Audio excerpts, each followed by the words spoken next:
that was the trap that I fell into. I was like, oh, this design is the expense. I'm just spending X dollars for a spreadsheet and like a PowerPoint, and I could not be more wrong. It's a real investment into, you spend all this money in a great property. That's the strategy. Like, that's the winning strategy. Design is an investment, not an expense.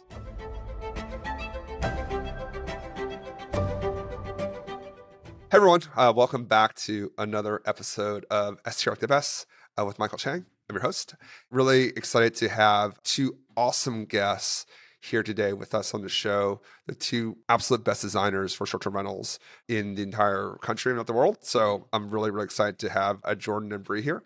Before I introduce them, if this is your first time listening to the show, STR the Best, we're here to help short-term rental investors, real estate investors broadly, better invest your time and money, specifically around short-term rentals. So if you're looking to invest in a short-term rental, or you have short-term rentals and you're looking to improve their performance, if you're interested in the STR tax loophole, for example, where you're able to buy a short-term rental and take advantage of some pretty amazing tax benefits, then I'd encourage you to listen to podcasts, listen to the show. It will really inform you and help build out your research so that when you're ready, you'll be well prepared to invest in a terrific short-term rental.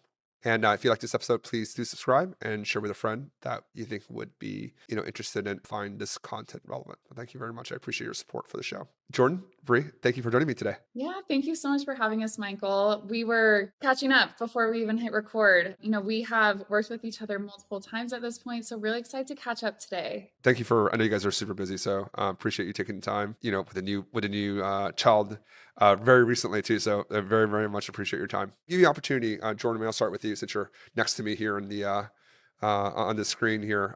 You just quickly introduce yourself. That'd be great. Yeah, for sure. My name is Jordan McDonough.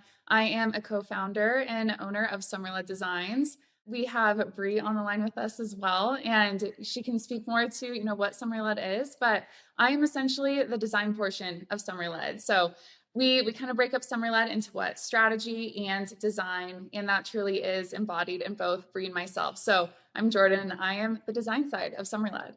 Hi, Awesome. and I'm Bree. I come from a marketing background, and I'm also a short-term rental investor myself.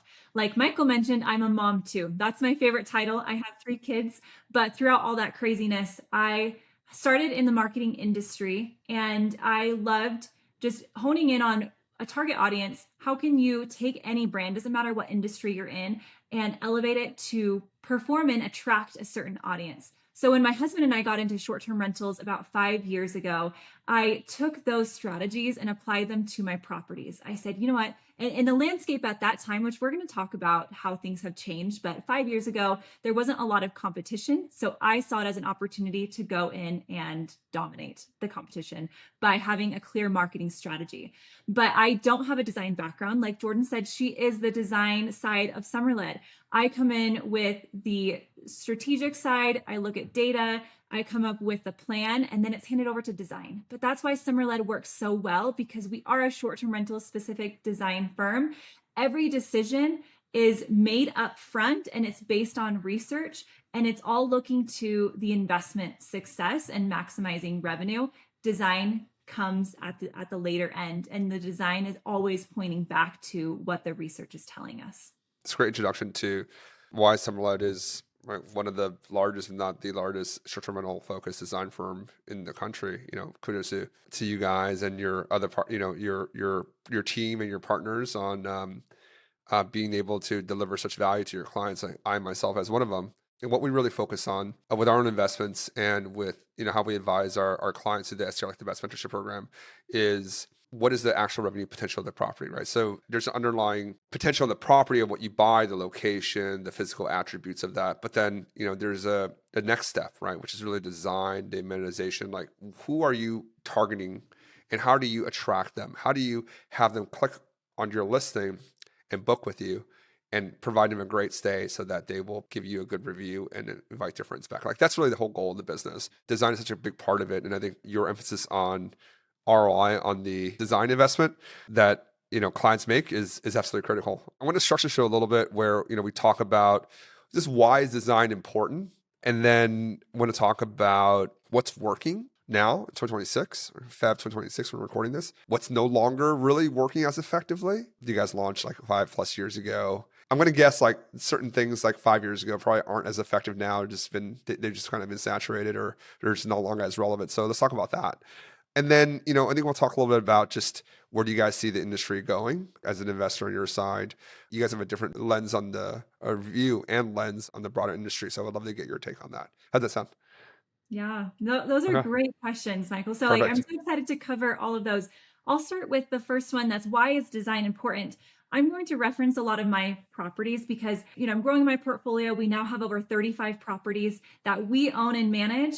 And I probably lean on design more than anybody. I encourage, that's what we are. When people speak with us first, they get on a consultation call and we talk about why design is important. We don't tell people that you should just design to look pretty. That's not the idea here. Design is a revenue driver. And I'm going to tell you why we have seen, and with all of these, with my own properties and what I have seen, and then with all our clients as well, why design is so important. So I'll tell you a little story on my first investment property that was truly a vacation rental. We did some short-term rentals. I'm local to Utah. We did some short-term rentals here, but they weren't vacation focused. So it was kind of a different game. Our first property that was vacation rental focused was in Scottsdale, Arizona. So that one I was really excited about because I knew it was a vibe. I knew people were going to be coming here for vacation purposes. So I have my marketing background, and the principles of marketing completely apply to short-term rentals because short-term rental is a business. And that's one thing that I would encourage anyone to do is treat it like a business. And in business, you need a good marketing plan. So I'm going to Absolutely. go my design is that plan. But in my story, even though I had all these principles, I was scared because furnishing a full property costs a lot of money.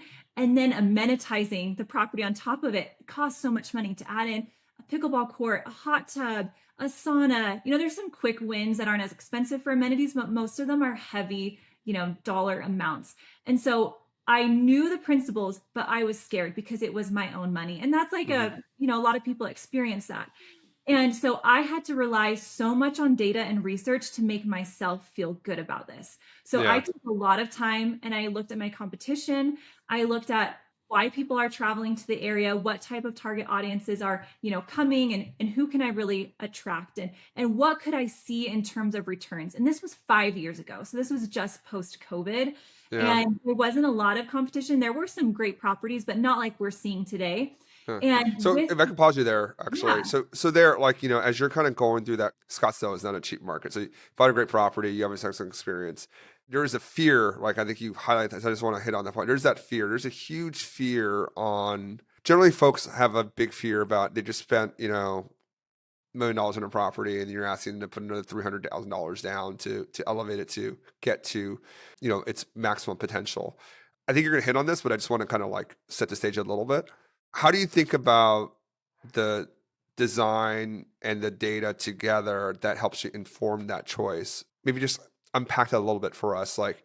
And I think that's actually one of the key reasons why we went with you guys for one of our properties was, the data part was actually like, it was like really helpful. It's like, okay, now we understand like there are different angles that you guys were looking at. That was like, oh, okay, that makes sense. And to be fair, like there were 3 or 4 other properties that we looked together where we decided not to move forward because like the data made sense. We couldn't pencil the ROI. Getting back to your first property, maybe just about that design and data side. What's the right way for folks to think about that, to give themselves that comfort and relieve that fear? So, step one is to know the numbers. And this is a business principle to have the best forecasting that you can get to, and then to have a budget and to look Hmm. at those two combined. So, an investment analysis and say, what can I expect in my returns, and be very conservative with it. So let me start with the forecasting. So what we do is we look at the competition in the area and we Hmm. put them into buckets. So we look at average properties and we're pulling comps that are similar. So if it's a 4-bedroom, 4-bath, we're going to look at 4-bedroom, 4-bath. We're going to look at similar areas. We're not going to compare a beachfront property to one that's more inland. We're going to look at good comps and we're going to say, okay, what's the average scenario? What's a below average scenario? What's a 75th percentile, so like a above average scenario? What's a top 1%, crazy stretch scenario? We're not going to rely on the stretch scenario. We're going to rely on something more conservative, like a 75th percentile. And we're going to look at and just study those properties and say, what are some reasons that, they're in these buckets? A lot of times amenities are like the low hanging fruit. So people, in certain markets, there are amenities that you have to have, some mountain markets, you have to have a hot tub. In Scottsdale, you have to have a pool. So anything that's below average, we'll notice, oh, it didn't have a pool. Okay. That's, this is when I'm looking to buy a property. If some of those things like a pool have to come with it, then that is going to rule out make some of those decisions for me. But when I'm looking at the 75th percentile, so then I'm going to notice all the trends. I'm writing everything down. And Somerled does this. So we will look and we will take notes of the competition. Then we're going to have another list of how can we exceed the competition? How can we stand out? So we don't need to totally reinvent the wheel, but we definitely need differentiators, especially in saturated markets. So we're going to look to the target audience, and that's a whole nother strategy. We can get into that a bit later, but for the purpose of looking at the forecasting, let's say we have our target audience and we're going to write out, okay, what amenities are going to attract them? That goes into the budgeting. So the forecasting comes from the data and what other properties, their performance, and saying, okay, I can conservatively forecast X amount in revenue and occupancy and nightly rates. And then I can forecast, and then I can budget for the design. So I'm going to have line items for all my amenities and for the design. In some markets, I'm going to need a larger design budget because the competition is just so great. Like in Nashville, you need to go all out on design. Some markets you don't. But I like to budget for the design, but go slightly like higher on it, because you need to think about the future and the way the short-term rental industry is changing and that it's evolving quickly. So it's not only competing for this year, but to stay relevant in years to come. So with those numbers and with the investment analysis, you just need to trust it. You need to, and then go all in because you have the data and the information that it is a sound business decision. For us, it's like, what's their incremental value versus what's the investment costs? And then we divide the two, and then, everyone's different there. If it's like 10 years, I don't think I'd probably do that. If it's 1 year, then, we will run as hard as we can to do something like that. But, different folks have different, viewpoints on, that payback period that comes back there. That's it's a very similar process that we do, right? So what is the incremental leverage? What's the incremental revenue you can generate from the property, right? To summarize. But I want to talk a little bit about design. So like now that we have, like I said, we lay out the comps, what they can produce, what we need to do to get there. So Jordan, this is where you come in, right? Like, okay, so now like, here's $100,000. What do we do? Yeah, no, that's exactly it. So once we have all of that information, then that's when design comes in. And so based off of that market research, we're still looking at all the comps as well. And we're seeing, okay, what is working in this area? Like Bree mentioned, we don't want to reinvent the wheel, but we really want to look to, okay, where is this property located and how can we pull inspiration from the local atmosphere? Because guests are going to be choosing that location before they choose your short-term rental. And so we really are leaning on, okay, why are people traveling here? And then we understand, who are these people? Is it going to be a group of friends that we're targeting? Is it going to be a multi-generational family? Is it going to be girl groups? Is it going to be a group of guys? And we really understand and put ourselves in those people's shoes. And then we essentially design for them. It's not for my personal preference. It's not for your personal preference. It is for those individuals that are going to be booking at the highest rate possible. And so we really have to understand who these people are and even give them a design with amenities and, this overall experience that they might not even know that they are looking for yet. But we need to create a design that is going to, jump off the page at them and get them to book. And so in order to do that, we are looking to that data, we are looking to that local inspiration and who these individuals are. And then that is really going to help us make the best decisions for this investment, for the overall design style, the color palette, the different furniture selections. All of that is always going to be tied back to that market research. And Does every property need like a wow? Like I think you brought the point, like to get people to click on. Does every property need a wow? Do you need that hero shot? Like if your property doesn't have that wow, like can we design a wow? Yeah, definitely. I would say that every property needs to have a great hero shot. So obviously, like it's going to look very different in Scottsdale versus maybe a more localized market. And so the design direction is going to be very, very different. We're probably not going to be doing, large amenities in different markets. It really is so dependent. And that's why we do so much market research. But I will say, those first few photos on your listing are so important. And so there are a few ways in which you can really grab the attention of the ideal guest. And, design is one of them, amenities, but even just like the photos themselves, we need to make sure that they're professional photos, that they're curated, that they're edited. We want to still grab the attention, even if you're not in like this big flashy market. the photos still will tell a story and attract the right kind of booker. You can be shocked at sometimes like a beautiful property and like they've done everything right, but the photos are bad. You're leaving so much money on the table there, right? I mean, it's like, oh, come on, just go like the last final step. Get a good photographer. Yeah, if there's folks, if there's one thing to not cheap out on, I'm obviously like design, like I think you got to make the right investment.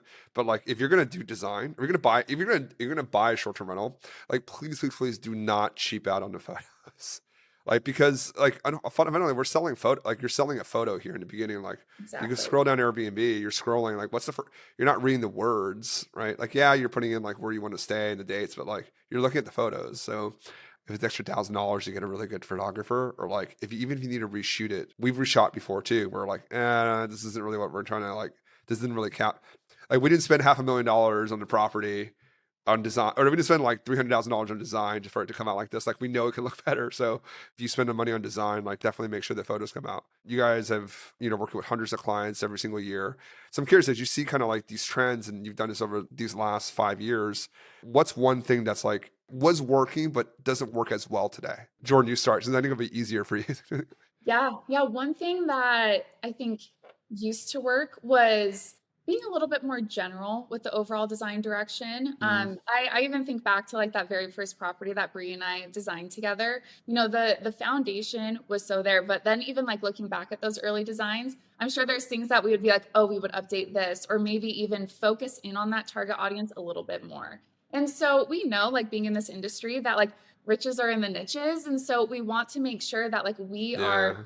targeting even further. And so understanding that target audience even better and understanding, okay, what are their goals here at this property? What amenities are they really needing and wanting? And then even just thinking like that step further of what are they not even looking for, but that we know they would benefit from. And so Got I it. think just like where the design is really going to flourish is in that preliminary research and understanding, what the full potential of this property truly is. And so I think just designing for everyone is a miss. We want to Yep. be designing specifically, as All much as right. possible. No general designs. We're niche down because there are riches and niches. Okay. Bree, do you have one for us? Out of your bag, what was working that's like not super great right now? I'm going to piggyback off of Jordan. Mine is, I'm going to tell you what is working that is new, that no one really was doing 5 years ago.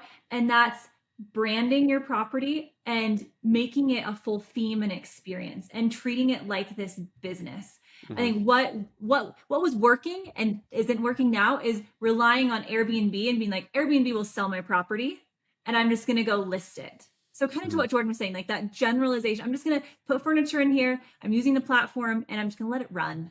It doesn't Yeah. work. You've got to have a business strategy, a marketing strategy. So we offer branding and we encourage, everyone to do it, especially in saturated markets, so that you are set up for success, that you have like an icon is what we're looking for. Create like an icon property and something that is so experiential that meets people's expectations, but just really even exceeds it. Like Jordan was saying earlier, like they don't know that they're looking for this property, but it fits the vibe and reason that they're traveling. And Hmm. that's really key, is like honing in on the experience. People travel to different locations and they want to get different things out of like their travels, which is really fun for us because it could be the same group that goes to Scottsdale, that goes to the Poconos, and they want different things. They want Hmm. like a sunny, fun, poolside vibe in Scottsdale, and they want like a cabin vibe in the Poconos. So Yeah. like give them those experiences and brand the property so that it's very clear like what they're going to get and feel at the property. People just didn't do that before. Agreed, right? Like back in the day, you could just IKEA out of the box worked, right? You just go to IKEA and you just pick out whatever was there, whatever fit within their room. Like it worked. That was 2020, 2021, that COVID demand. And it's just really different now. And for us, we really advise our clients that like where you want to target is that top 10, 15% of the market. That's what we really kind of shoot for. Just being in the middle, it's just too competitive and there's too much competition there. Like, how can you design, location, whatever the case may be able to elevate your property, right? I think to your point about like being able to lean into that branding, like if you're going to spend the money to niche down and make something really fabulous for a certain group, then you should brand it and actually make it much easier to find and, be able to have some more differentiation versus the competition. Which makes me remember there was an episode we did back maybe 6 months ago with Will Kennard. Folks can find it on the podcast. He's the founder of Future Stay. He gave a really good tip about branding actually, and we actually implemented ours. If you go on your Airbnb listing and you just put the name of your property as the first part, a lot of people will actually just highlight it, right click on Google search, and then if you have a direct booking site, then you'll pop up. Unless it's like a very generic name, then you're kind of screwed. But brand something that's like a little differentiated, so it's not like it doesn't get lost in all the SEO on Google, because then they'll never find your property. Being able to niche down and brand your property, like that's all really good advice. What's a mistake that people make? Like, what's a big mistake that you see? Like, maybe not, of course, not your clients, but as you're perusing comps and everything, like, oh, had they just known, or had they like just listened to this podcast, they would have like not made that mistake. I think one thing that Bree's touched on, I want to harp on it a little bit more, is just the importance of amenities. Amenities have such a great ROI, and when we look at competition, you can copy exactly what your competition is doing in terms of amenities, but that's not going to differentiate you. And so we are saying like you need to take it a step further in terms of amenities. And so like, for example, like I know we've mentioned like the Poconos market, having a hot tub is a non-negotiable. Like you absolutely need to have a hot tub that will make you competitive, but what are you going to do in order to stand out? And so we do a few things. We actually look to comparable markets, maybe a market that is a few years ahead of like your given market. What's a market that's a few years ahead of the Poconos? Yeah, I mean, okay, well, the Poconos I feel like are pretty well established. So let's say like if we were in like another smaller mountain town, maybe I know we're, a huge market that's really blown up over the last few years is Broken Bow in Oklahoma. And so that one is like, again, like a really like big vacation market now, but it is a little bit of like a newer location where like there's a lot of really great new builds. And so maybe like for a market like that, we would look to something that is comparable, like the Poconos or the Rockies, things that like have been around for longer amount of time and people have been vacationing for years on end. And so we would look to, those comparable markets and see, okay, what other amenities are they adding that add to this experience that we can then incorporate into ours? And then we also think through, okay, what are some unique amenities that maybe like they wouldn't even think of having? Like maybe there's like a stargazing dome that like no one has, but like that would really differentiate you from your competition. Or, even like a net in the deck, or, I'm even trying to think like Bree has this incredible property that like we did this really cool theme of like stargazing throughout the entire property. And so that in and of itself like is an amenity, but it was a like really intentional design decision, and it was in like a more of like a cabin market where, people are connecting to nature. And so we just have to make sure that like the amenities that we're adding, we're not just checking a box, but we're being very, very intentional with it. Got it. First with the selection of it, but then also like the design around it, like create that experience like that we're trying to sell.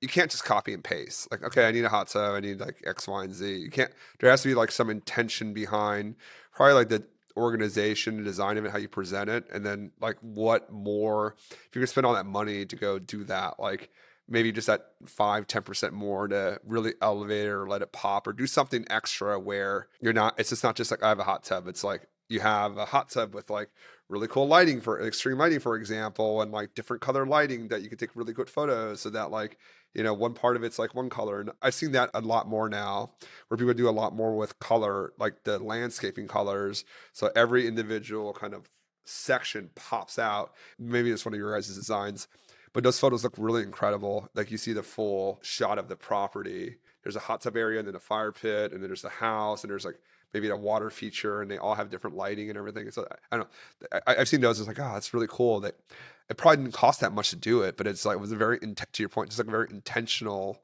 like someone like really thought about it, like how it would look in a picture, and was able to execute on that. Before I ask Bree the question, like you could not, I mean, like 3 years ago, you could not like gun to my head, like ask me to invest like what was now necessary for a good design. I just was like, I was like, I don't know if it really moves the needle. And then my wife Liz was like, no, like we really need to do this here. Like, we bought this nice property. Like, I'm not going to design it. We're going to get a professional to do it. And, to be fair, it was like the best money we spent because it really, and Elizabeth will even say, like, she's like, I'm not trained to do that. Like, that's like experience and training. You guys helped us create a really beautiful product that's like done really, really well. And, we're very, very happy with it. And I'm like a numbers guy. I was like, I just didn't believe it. But then like when I see it now, I'm like, okay, like every property that we now do is going to be professionally designed because the numbers just make sense. Like it's worth the investment. Tell us about the start. Was it a custom bill? Like what'd you do there? Sounds really cool. Without giving too many secrets, of course, but like, what did you do there? Yeah. The astrology cabin. So Okay. what we did, it's a small The branding. the The branding. It's Okay. called the Got it. Astro Lodge. Yeah, so the Okay. astrology. And the reason that we landed on it, it's a smaller 3-bedroom cabin.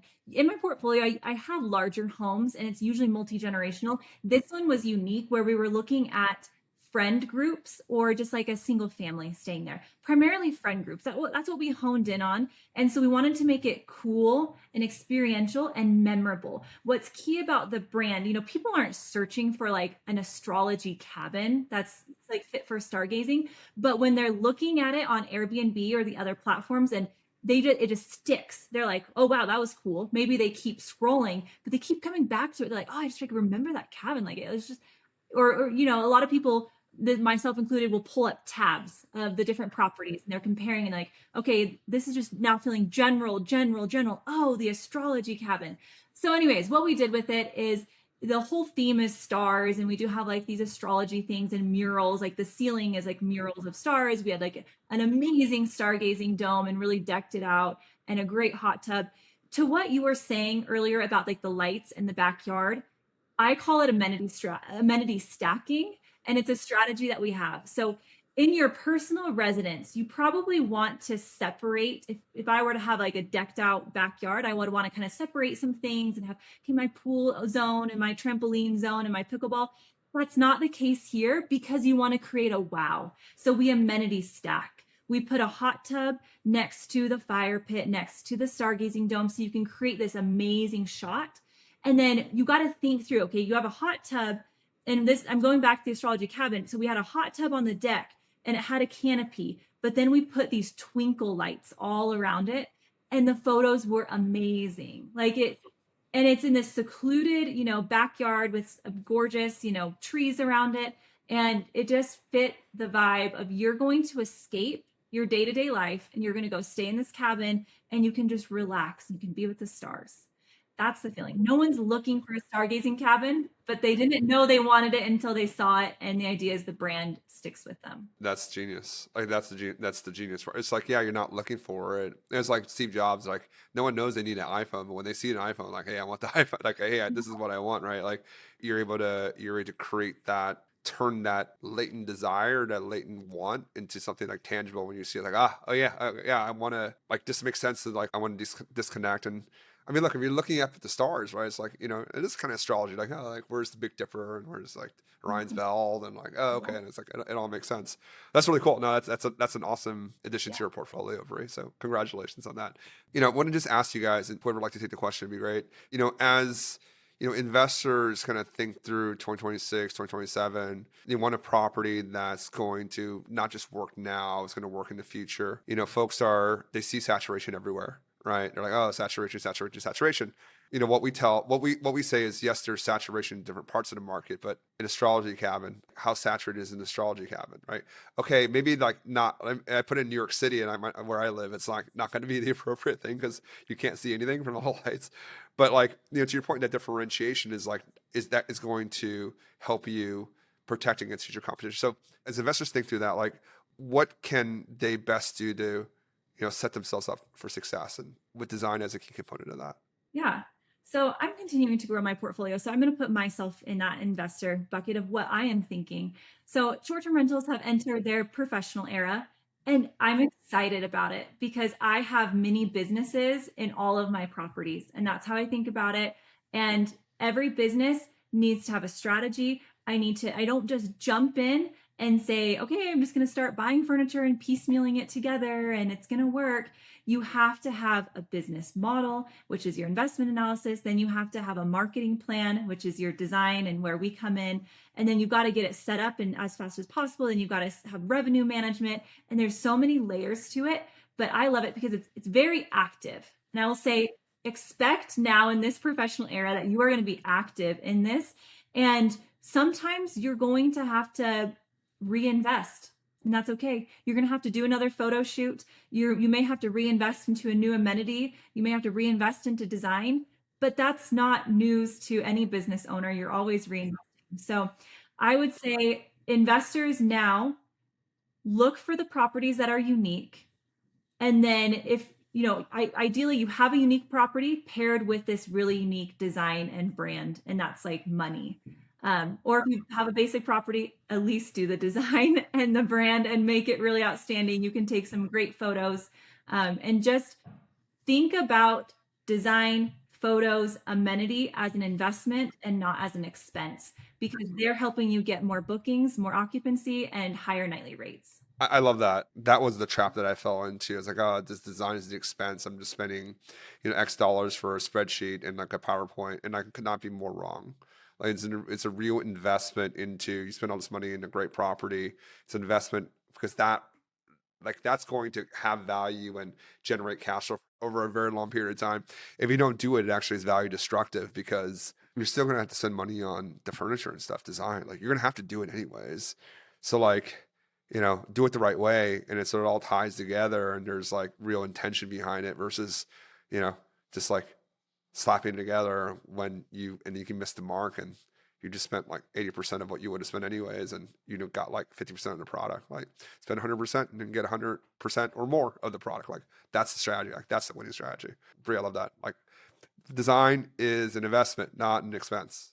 Yeah. I just kind of want to piggyback off of that, because one thing that we didn't touch on really is a redesign strategy for those investors that maybe have a property that's underperforming. And I think we're seeing that more and more because markets are getting so saturated. And, clients come to us all the time of, okay, I might have to sell this property because it's not seeing the returns that it used to. And we have seen so many times that if you actually just reinvest into that business with interior design, that you can actually turn that property around. It doesn't mean that like the market's broken. It doesn't mean that your property is just something that you should just get off your books. You can reinvest and just see incredible returns. So that's just the last thing that I want to kind of leave everyone with is exactly that. Like design is an investment. You have to reinvest into your business, and sometimes design is going to get you to where you want to be to actually perform in this new professional era of Airbnbs.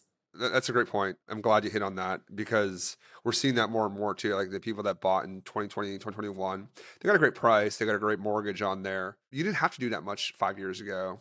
You can just kind of ride it, and it's probably fine right now for you. For that cohort, it's probably fine. You made a bunch of money. You have a really low like basis. You have low finance. You have a low mortgage. So like you could just kind of like pitter along, and like you don't have to worry about it. It's fine. But then what's the joy in that, right? Like you have those equity trapped in there. What we recommend is like basically do an underwriting for them and just be like, hey, all right, this property can do X because of, and if you this property can do X if you did X, Y, and Z. Okay, do you want to make that investment or not? Right, you're making 10 grand a year on this. If you did this, you can make 40 grand. Now that cost time and money, is it worth it for you? For some it does, some it doesn't, right? But it's kind of that redesign, like a re-underwriting on the property. And for some, it doesn't make sense. Like, look, hey, look, you did great. You got a great deal. This isn't going to pencil anymore. So if you want to take out the equity, like, may not be the best, might not be the worst thing in the world, right? And we have some other clients, not other clients, but people come to us. It's like they bought in 2023 at the high, 7% interest rate, bought the peak. It's a tough conversation. It's like it's not an easy road ahead, but if you intend on holding on to it, like you still like just see what it can do. And, if you're going to hold it for the long term, especially with bonus depreciation, like you really want to make sure that property at least can pay for itself. Like the last thing you want is money out the door. And then, Brie, actually on your point too, like that this is a professional era. It's perfect. Like for folks that are interested in an STR tax loophole, you have to hit your material participation hours, right? So you have to do at least 100 hours, you and your spouse, and no one else can do more than you, right? So how are you going to do 100 hours? To be fair, like just answering the phone every 2 days or answering some messages, really, really hard to get the 100 hours documented. Like what is a really easy way to move the needle is like to invest in design. If your property needs it, invest in design, right? Reposition that property, build the systems, right? So they can actually become the property that it can be. You have a nice kind of side benefit of hitting your material participation hours and being able to save a bunch in taxes for your property. So thank you so much for spending your time with me today. It was like really, really great to catch up. We did our last episode maybe a year and a half ago. So, hopefully we can do this again soon. But thank you very much for your time. Really appreciate it. Yeah, thanks for Yeah, thank you so much, Michael. It's always just so great to catch up with you. You speak our same language, so it's so great to have that camaraderie here in the market. So yeah, thanks again. Thank you. Thank you, Bree. Congrats again on the growing family. And like I appreciate you taking time with a lot. I'm sure a lot going on and building a business and your Somerled and your own portfolio and your management portfolio. Yeah, it's Yeah, no, of course. Thank you again for Bree and Jordan for joining us today. If you have any questions for them, go to Somerled. If you search Somerled on Instagram, they're a great page, and you can go and check out their designs and set up a consultation with their company and see if it's the right fit for you. I'll drop into show notes. If you enjoyed this episode and enjoyed, what we're talking about here on design, please leave a comment in the episode notes. And again, if you found this useful, please do subscribe and please share with a friend. Jordan, Bree, and I would appreciate other folks listening in and finding this helpful. So, folks, thank you very much and have a great day.